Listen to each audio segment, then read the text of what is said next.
Hey my friends, this is Daniel Aldie, and today I want to talk with you about the 7 most important rules about money. Look guys, I've been studying money for so long. I've made a lot of it myself, and I'm telling you, I've studied the spiritual laws of money. And if you understand what I'm saying, you will be able to add more money in your bank account, and you will be able to experience greater levels of wealth by observing in the world how money actually works and how it functions in real life. So listen up. The first rule is that money is attracted by the person you become. So if you don't become anything greater than you are, then you'll keep making the same amount of money that you have. But if you want to make more money, you have to become a greater person. You have to realize the changes that must be made in your life. Remember that your level of wealth can never surpass your level of personal development. And if you raise your personal development, your wealth will grow substantially. The better you become, the more money will be attracted in your life. In order to attract wealth in your life, you have to attract opportunities. And the way you attract opportunities is to reach out, is to search for them. You have to desire them before you get them. You must have a desire before you acquire.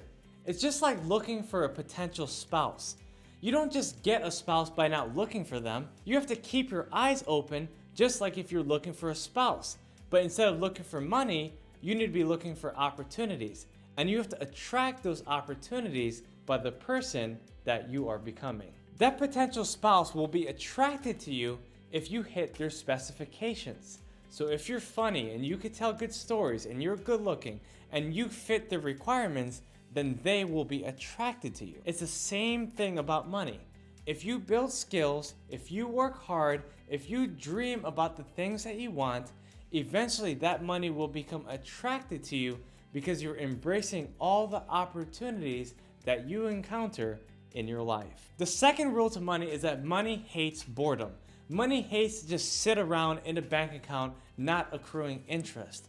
The moment money sits there for a certain amount of time is the moment it will ask its owner, take me out for a walk, give me something to do, make me happy, please me, take me away from this boredom. This is the main reason why money is called currency, because currency is meant to flow. And if that money isn't flowing, someone else who wants it more than you will end up taking it away. And that's not what you want.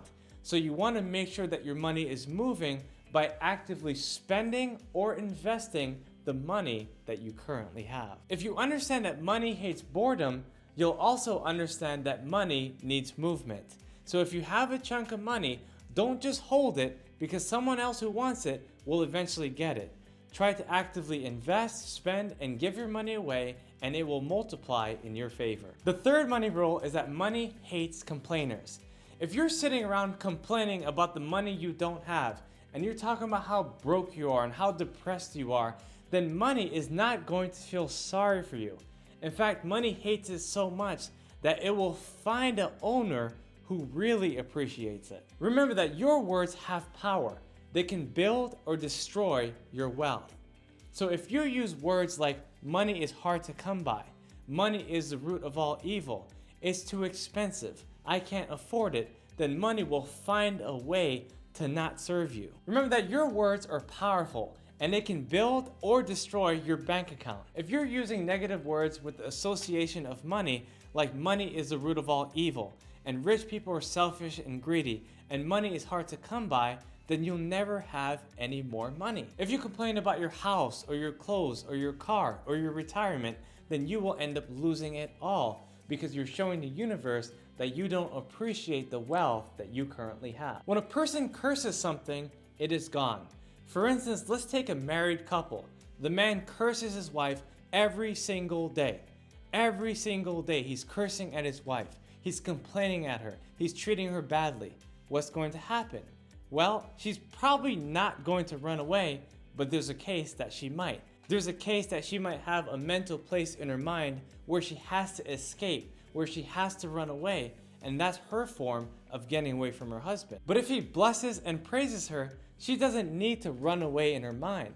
In fact, she can use her imagination to think of better ways to help her husband and grow their family. So if you condemn, complain, and criticize anything or everything, you're basically telling the universe that you don't want it or you don't deserve it. And if you feel that way, the universe is happy to take it away from you and give it to someone who really wants and deserves it. So make sure you understand this money rule by blessing every single person you meet, blessing everything you have, blessing every single situation and circumstance that you encounter. If you do that, then you, my friend, will be wealthy. The fourth money rule is that money loves hard workers. Now, a lot of people will say, well, Daniel, I work hard. I have 2 jobs. I have 3 jobs. Where's the money? Well, what I'm saying is that money loves when you work on things that are valuable to society. So let me give you a clear example of how money rewards value in our society. Let's take a homeless guy who collects bottles and turns it in and gets 5 cents per bottle. Now, he's doing something that's very important to society, but it isn't that valuable because almost anyone can do that. On the other side, we have a brain surgeon who went to school for over a dozen years to learn how to perform brain surgery. Of course, his value is higher than the man who collects bottles and turns it into 5 cents. And so therefore, he will get paid because he is a more valuable member to society. Now, this never means that someone who gets paid more is worth more than someone who gets less. We're all worth the same in the eyes of God. But what I am saying is that if you try to raise your value to society standards, then eventually you will get paid. So begin at once to work hard on the value that you deliver to society instead of working hard on the hours that you deliver to your employer. Essentially, you want to create as much value as you can by producing, by working overtime, by hustling as hard as possible. If you do that, money will reward you for all your hard work, for all the effort that you've contributed. The fifth money rule is that money needs protection. And you really need to think about money as if you're the father or mother of a child. In other words, your money, like a child, if it runs away, you have to go ahead and get it. You have to retrieve that child just like you have to retrieve that money. What I'm basically saying is that if you see something coming out of your account that you don't approve of, you have to take it out and make sure it's something that you approve. Just like if a child behaves badly, you have to punish them for a certain amount of time or in a different way so that they understand exactly what they did. If your children or money aren't disciplined, then they end up talking back to you. How many times have you seen children disrespect their parents? Well, it's the same way with money. If your money isn't disciplined, it's going to talk back to you. It's going to tell you what to do instead of you telling it what to do. You need to take command of that money as if it was your child and make sure you put it in the right places, the right people, and the right things. Essentially, what I'm saying is to protect your money as if it was your very own child.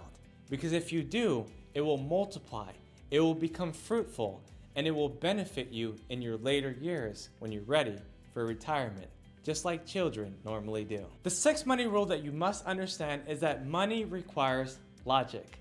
A lot of people make emotional decisions when it comes to money because they want to please other people and they cave into societal pressure. For instance, let's say Black Friday comes around and now they feel that they have to buy a TV because they see a deal, they see a special, and they want to please their family and they have extra money, so they go ahead and buy that extra TV so that they can please their family. But my friends, what I'm telling you is that you need to make a logical decision. Just because that TV is a little bit bigger and better doesn't mean you necessarily need it.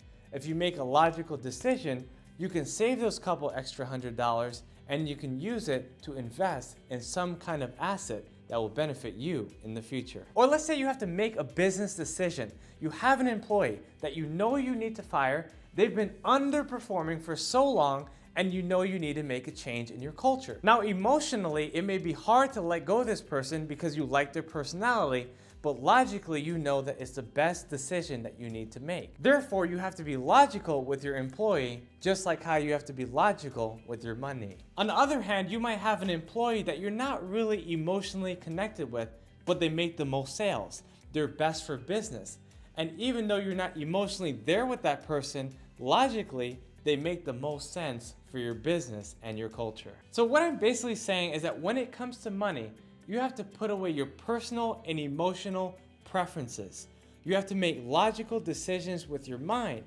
Now, I'm not saying that you never need to make an emotional decision with money, but what I am saying is make sure that your logic outweighs your emotion. If your emotion outweighs your logic, then you can make some tragic mistakes. And in order to understand this more carefully, we have to observe human nature. We all know that many people buy emotionally and then justify logically when they get home. They might buy something that they didn't really need, but when they get home, they might say, well, it looked nice and plus it was only $20. So they're justifying. But if you become more logical with your money, you will avoid emotional mistakes. The seventh money rule is that money is widely available. It's abundant. It is equally available to anyone and everyone in the whole entire world. There is no person in the universe who has not experienced money.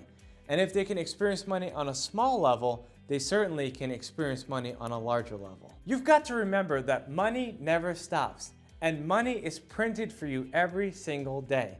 The US Treasury in America alone produces trillions and trillions of dollars every single year. So you better get some of it if you really want it. You've also got to remember that money is like the sun. And if you're outside, the sun is gonna shine on you. Just like how all of us have opportunities to get money, all of us have opportunities to get sunshine. But the sun would never say to a flower, I do not personally like you, and so therefore I will not shine. No, money is available to us just like that sunshine. And if we understand that, we can get a glimpse of what we can become in our financial future. So what I'm basically saying is to go out and get your money. If it's widely available, you've got to ask yourself, what must I do to find opportunities that will get me closer to the money that I know that I want? If you do this, my friends, you will be rich. I've given you 7 money rules that I believe can help you to prosper on the greatest level. My friends, if you like this video, make sure to subscribe to my channel, hit that notification button, and leave a comment in the section below. I look forward to seeing you on the next video.